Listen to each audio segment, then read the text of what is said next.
That's my cue. Hey bestie, it's Katie Wasserman. I am a mom, an esthetician, the owner of Flagstaff Skincare Med Spa, and Prickly Bear Skincare, a post-hair removal line.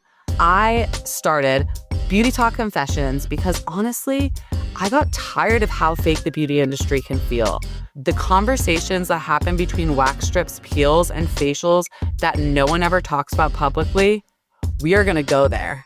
So grab your coffee, get comfy, and let's peel back the layers, one confession at a time. Welcome to Beauty Talk Confessions, where the secrets come out and the glow gets real. Welcome back to Beauty Talk Confessions. I really wanted to talk to you guys about the journey of working for somebody else, opening my own space that was a one-room space. I was a solo practitioner, to advancing to a three-room space and having at one point 7 staff members. So it was a process, and something that I want to tell you guys that really humbled me is I wanted to create something that was like nothing that I've ever been a part of.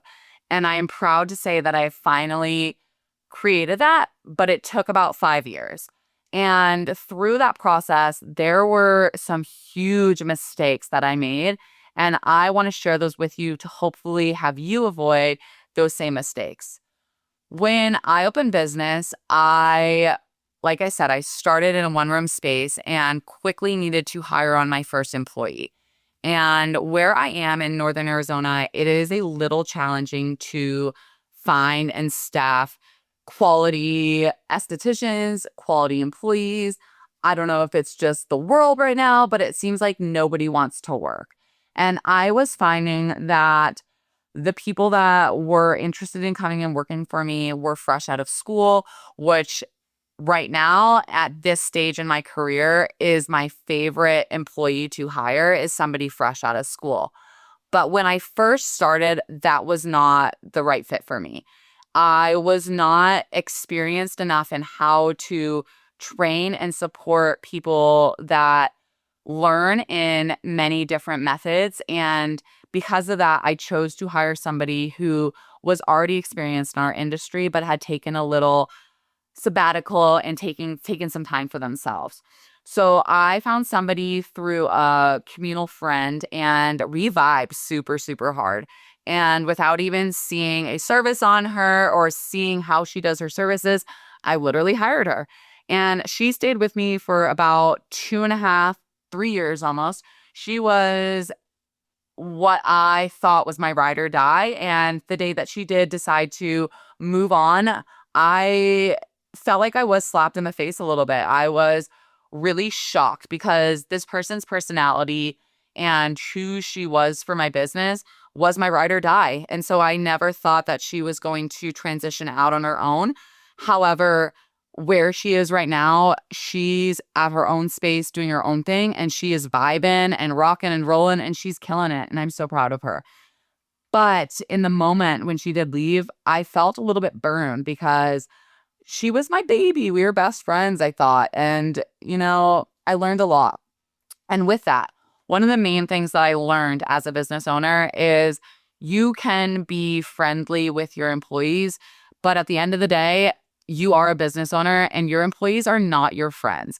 And when you disconnect that, you are able to really create an environment where you can be friendly. I adore my employees and I am so human with them and open with them, but I will tell them, okay, I'm going to put my CEO umbrella on and I'm coming at you as a business owner. And when I made that disconnect of, I'm not your friend, I'm your employer, I'm your business owner, I am here to support you, to allow you to grow and see this career in a way that you maybe never thought was possible, or advance your career in what you did think was possible. And that is what a business owner's position is. And so I hired this girl just right away. And looking back in hindsight, things that I probably would have done differently is had her do a service on me. B, I would have asked her more details about her selling and what she thought about sales, because 2.5 years later, she was someone that I had as a head esthetician, and her sales were lower than 6% per service to retail. And that is terrible in our industry. And it was something that we officially struggled with. And that was the trigger to departing and separating our ways. And the reason why is I, as a business owner, and the services that I offer, and my beliefs behind these products and what they can do to emphasize our services didn't align with her vision of how she viewed our industry. And that's okay. It was definitely, like I said, a slap in the face in a weird way and a hard pill to swallow. But it was the best decision, the best circumstance and the best decision that we both could have made for ourselves. So that is number one that I did wrong. Number two is trying to be friends with your staff. And when I mean trying to be friends, you guys, I was trying to be best friends with these girls. I cared way too much about their personal life. And because of it, at one point, my space was pretty toxic. And it was everything that I strived against when I was opening my space. Why and what my space is if you came here and came into my spa, you would feel at home. You would feel like you can come in your pajamas, like a mess. No one is going to judge you here. Everybody that comes through my door talks about how they feel welcomed, how they feel like they're part of a family, and how this space is a sanctuary. And I'm so proud of this space. And it has definitely, like I said, it's been this kind of process and getting here, a little bit of a wave. But it really took me to come back to my goal and my vision for this business. And I hired that first employee. And I know that I told you the story that she left, but she was with me for 3 years. And through the process of her being with me for 3 years, we grew from only offering waxing services to offering facials, to then offering dermapeel chemical peels, to then offering skin pen microneedling, to then buying my laser, and that I now offer. And so she was definitely the driving force and my ride or die, like I said, to give me the confidence that I could take the next step and had someone that was going to help me achieve that success. When I purchased my laser, that is when my eyes opened of things that I was blindsided by. So and I'm not the best with my books. And that's something that, as a business owner, you guys, you have to be comfortable with your numbers. If you're not comfortable with your numbers, how are you going to be successful? How are you going to pay yourself? How are you going to pay your bills? How are you going to buy supplies? So that's something from the beginning that I really emphasize to get structured. And if you are not someone that is structured enough to do that, get the outside resource to help you get that structure. And so you want to be on top of your cost of services. And when I purchased my laser, at that time, I had 7 staff members, you guys, and I was literally paying my staff members way more than anybody in the US. And that was something that I always was trying to strive for. Like, how can I do more than places that I worked for? And what can I do more? And I remember at one point calling my mom up and being like, well, now I know why the places that I worked for did it this way. I'm not happy about X, Y, and Z, but I understand. And it's because it's an industry standard. It is the most that people can do in certain circumstances. And so understanding that, it really humbled me and also allowed me to look back at certain points in my life when I felt like I was getting cheated or I wasn't being appreciated enough or getting paid enough. And I realized I didn't know everything. I didn't know what the cost is of owning a business, the overhead that it costs to have an employee, the insurance, all of that. I had no idea. Even just payroll, you guys, like payroll taxes after you pay someone is just, it's insane. I definitely felt that I was slapped in the face with that. My first employee, when I paid her and getting a bill later in the month, that was an additional payment. And it's like, wait a minute. So I have to pay this employee. I have to pay to have this employee work here. And then at the end, I'm paying again. Like, it just doesn't make any sense, but whatever. We won't get into that. So that is, you want to get very, very clear on your numbers, and you want to be very, very clear on what your low end price point of what you can offer to pay someone and what the high end price point is, and how you can create a program for people to work their way up to that level. And so when I bought this laser, like I said, I had 7 employees, and one of my employees was laser certified. And so I transitioned her over to laser. And you guys, within a month, I literally was watching money come in the door and go out the door. I think the first month that we had this woman do laser, we did over $40,000 in sales, which was the biggest sales months of my entire life. First off, let's take a moment for that. $40,000. Fuck yes. Whoop, whoop, whoop, whoop, whoop. So that was amazing. And I had dreamed of, and still dream of, being a 6-figure esthetician. And I have gotten there, and you will get there. And it is something that it takes a little while. But with that being said, I still don't pay myself what you might think when you're listening to this, or what someone in our industry who isn't a business owner thinks as they're listening to this. I barely pay myself as a business owner. When I am here taking clients, that is how I pay myself. And the reason why is my investments to purchase the machines, the products, the space that we're in, the cost is so high, and eventually you will start to see that retention, but it takes a while. My laser that I purchased, I'm on a payment plan for 4 years, and I'm almost at the end of that payment plan. And that is going to be where I am able to see this business take off. But with that being said, I'm only able to see that because I got so clear on my numbers. And so when I hired my first laser esthetician, and at that first month, I watched this $40,000 month come in. At the end of the month, I actually had to take money out of savings. And I was like, what the fuck? How do we just make this much money? And I still had to take money out of savings to pay my staff. So I realized that I needed support, and I found a community of business and spa owners with an amazing woman named Daniela, where she teaches spa owners how to become a CEO and how to work themselves out of the treatment room. And so I joined her program, and she still does have a program. If anyone is interested in the program, I will put that in our show notes below. And so her program was called Growth Factor. And during that program, it was a year program where you paid month to month. She gives you access to so many documents where you are just able to get pinpoint clear of every single cost in this industry and really see where your money is going and how it's coming in. And within a few months, I realized that I was paying my staff over 82%, you guys. 82%. How the hell was I doing that? And if anybody knows, you cannot be sustainable.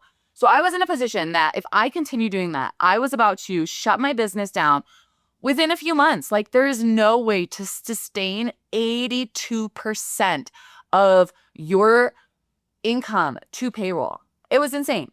So I, through her encouragement and her one-on-one assistance, really got clear on what I was available to pay my staff and what my goal again was. And so I reestablished this goal. I got clear with my numbers, and I changed my payroll, you guys. And when I changed my payroll, I explained why. I gave examples. I am still one of the top paying employers in our industry for anybody that starts out, and I'm very proud of it. Quick pause, and we'll be right back. I am so excited about this. I literally couldn't wait. I just had to jump in and tell you. I am hosting a private Zoom experience on April 20th at 9 a.m. Pacific Standard Time, and I've been counting down to this. I am bringing something new. This is for all the spa owners and beauty professionals. It is a way to help your clients level up their results, not just on the table, but beyond. If you've been wanting more energy, clearer skin, or just to feel better in your body, I have finally found something that changes everything, and I cannot wait to share it with you. I'm not giving all the details just yet, but trust me, you're going to want to be on this Zoom. If you're curious, message me or email me at pricklybear, BARE, at gmail.com, and I'll send you all the details. All right, back to the show. So with paying my employees 82%, I couldn't do it anymore. So I had to get clear. And this was something that, looking back at the person that I am now, this was also another mistake. I was not confident. I didn't feel comfortable talking to my staff and giving them just the facts because I wanted to be their friend and I was nervous. Like, what's going to happen when this person leaves? I can't do this on my own. How am I going to do this? And guess what, you guys? So I changed every single person in my business, their payroll, and I put them down to the industry standard. And through that, we got very clear on what our sales were going to be. I started doing meetings. I was a part of my business. Instead of just flying up the seat of my pants, I cared. And through this process of caring, I learned that the people that I employed did not feel anymore that they wanted to stay with me. And part of that is they really didn't care about my end goal and my vision. And that's okay. Everyone has their own path. But it was really hard. And we're coming up almost on 2 years. But I remember it was after my birthday, which this podcast launched on my birthday. And so when this episode airs, it will be about 2 years that I gave my staff their new proposal of what their pay was going to be. And I had some pretty hard meetings. And at the time, I had 4 staff members walk on me. So you guys, I have a 2-year-old baby and I'm trying to get pregnant again. I'm like stressed the fuck out. I just bought this laser. Like, how the hell am I going to do this? I also had clientele for 4 staff members. And I'm so thankful for the one person that stayed. And I love Alyssa and I love you, Alyssa. If you're hearing this, you are my ride or die of that time. And you are the push that I needed to continue this vision and be able to serve the people that I'm able to serve. And also have the space that I have now and have employees that fucking love their job, love to come to work, and are the best people in the whole world, I can say. And I'm so thankful for it. So I gave my staff, you guys, this new proposal of what their pay was going to be. And it's so stupid. So one of my staff members literally, like, I was cutting her pay, you guys, $20 a day. And it was so eye-opening during this journey because this was the person that was my ride or die, that girl that her sales were 8%. So I basically told her, industry standard is 30 to 50%. We're going to have to get you there. I am going to be doing a commission percentage on your service to sales. So if you hit about, I can't remember what it was. If you're hitting 20% of your service to sales, you will get 8% of those sales. If you're hitting 30%, you're going to get 10. If you're hitting 30% and above, you're going to get 12%.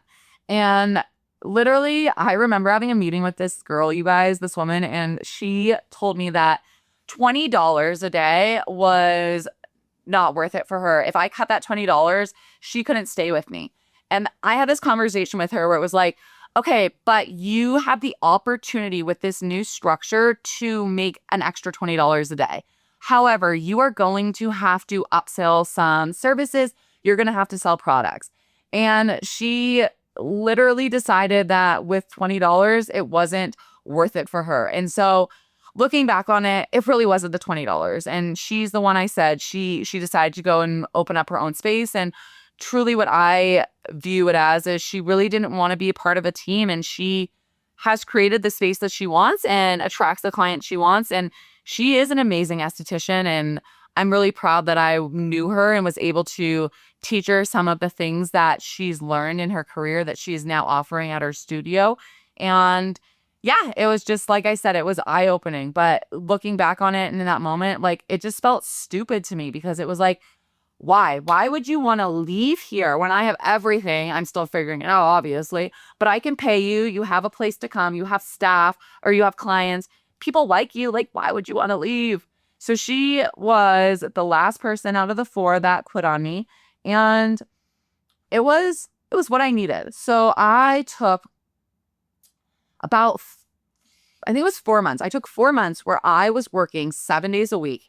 And I'm so thankful to say that I lost such a small percentage of my clients because I showed up. I really got clear on this is what I want to do. I'm not going to allow this hiccup to affect my vision and my dream. And so I, with my manager who stayed with me, Alyssa, she worked the front desk and I was taking full on clients and we got through it, you guys. We got through the weeds.